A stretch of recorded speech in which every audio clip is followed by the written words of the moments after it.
What's up, guys? It's Rey-Jay back with another video, and in this one I want to break down what's happening with SPY, Tesla, and the overall markets. I'm also going to break down some very important factors about what's going on with the markets as we're seeing some new developments.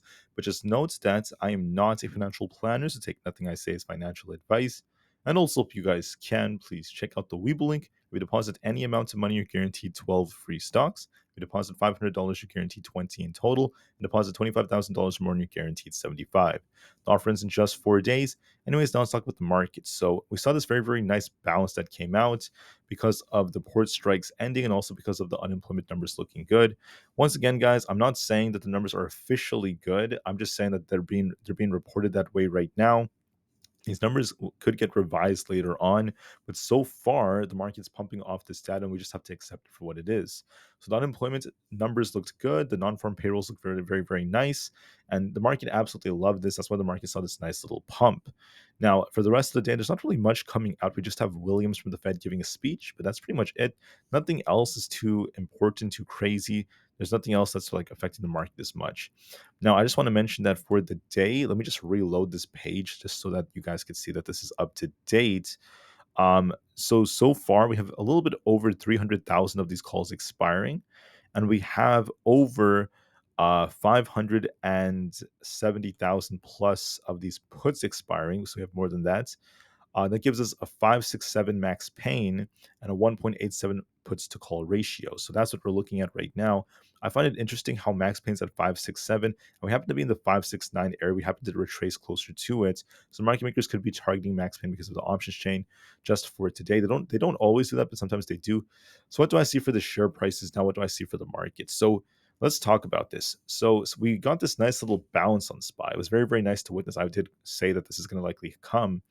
But I said to watch and see what kind of reaction we get as we get closer to all-time highs. We came very close to all-time highs, but then instead of holding up, we got another rejection. So you can see we have this interesting trend where we get close to 575. Well, actually, we could go back here. So we had 573, rejected, 575, rejected, 574, rejected, 573, and now we're starting to reject. So 573 to 575 is a very stubborn resistance. SPY has been rejecting off that many, many times, and it's doing a bad job at holding above that. As you can see, it's a tough resistance, and the trend is still present where we tend to get those rejections, and the downtrend could still also be imminent because we could look at the fact that we had a high here at 575, came down, made a lower high, came down, made a lower high. So what do I think is going to happen? Well, we're not officially super bearish or getting a huge rejection until we lose 565. We haven't lost critical support yet. So what I see is there's a possible head and shoulders that's formed. This could be like a left shoulder, this could be a head, and this could be like a right shoulder. It's a possibility. So be a little bit careful, guys. It is still possible for the market to dip as we have other catalysts, such as what's going on with oil prices and more data for next week as we have like CPI. So we'll see. But just know this, we have 570s our resistance. If we get back above that, we could try to get close to 572, but it's going to be very tough. And then our support to watch for is at 569.5. If that fails us, we're looking for 567.95. And if that fails us, we could be dipping back down closer to 565. So watch those supports and resistance levels very, very carefully. In my personal opinion, I think that SPY is going to shuffle between the low 570s and basically 568 for the majority of the day. But towards the end of the day, it is possible we do see a dip closer to max pain. Max pain is right over here, which is going to hurt the most amount of options holders. That's what max pain is. So that benefits market makers the most. So we'll see about that. So look for a lot of sideways price action SPY and maybe a dip later. There's a possible head and shoulders forming, but we can't officially see this playing out unless we lose 565. So we'll see how things go. For ES, it's the same thing essentially. We pumped to about 5,800. We were calling out the 5,800s. We were close on that call, only to reject back down. So we have a very similar setup. This could resemble like a head and shoulders. I mean, this could be like a left shoulder here. This could be a head. This could also be like a topping structure. Maybe. We also made a lower high compared to this high, so it's also a sign of weakness. We're looking at 5761 as our support. If that fails us, we're looking for a dip back down to the lower 5700s. We also have resistance at 5780 and then 5800. If we lose 5760, we're looking for a dip back down to the lower 5700s. So watch and see how this ends up going as we have a head and shoulders. So be very careful. We also have these imbalances down here to fill. So there is a risk of us dipping lower, but we'll see if we end up losing support on ES or not. For other factors out there, we have Nvidia. Nvidia has a slanted head and shoulders like structure. I also want to mention that we have this resistance around this 124 area.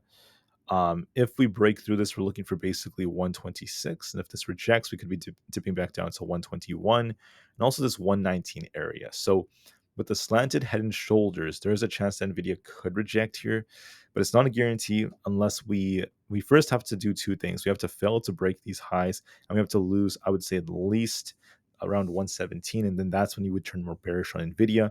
We haven't done that yet, so it hasn't officially rejected, but it is struggling to break resistance above 125. So I'll be watching that very carefully just to see how Nvidia reacts. For Bitcoin, we attempted to rebound, but we had this tough resistance around 61,640. If that breaks, we could be looking for a push for 62,600. If this rejects, we could be dipping back down. So far, we pushed to resistance only to reject, so it hasn't been able to crack resistance yet. So we will see how it ends up reacting so far.